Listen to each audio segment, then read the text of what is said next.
সকলোকে মোৰ আকৌ এটি নতুন ভিডিঅ'লৈ আপোনালোক সকলোকে স্বাগতম জনাইছোঁ। আজি মই বহু দিনৰ মূৰত মাহীহঁতৰ ঘৰলৈ বুলি যাবলৈ ওলালোঁ।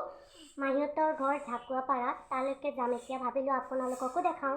ফাইনেলি গাইছ মাহীহঁতৰ ঘৰ আহি পালোঁ। গাইছ আমি এতিয়া পথাৰত যাবলৈ ওলাইছোঁ আৰু পুতুকণে চাইকেল চলাইছে আৰু মই উঠি ধুনীয়াকৈ গৈ আছোঁ পুতুকণৰ ৰথখনত। এয়া আমি ধুনীয়াকৈ কি ধুনীয়া কি ধুনীয়া লাগে ন,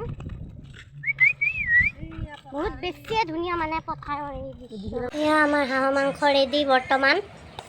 মইনা মাহীয়ে এফালৰ পৰা দি গৈছে।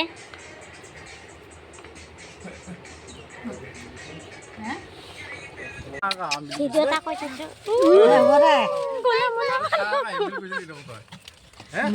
ফাইনেলি আমি ঘৰ আহি পালোঁ। আজিৰ ভিডিঅ'টি ইমানেই আছিল। আকৌ এটি নতুন ভিডিঅ'লৈ পুনৰ লগ পাম।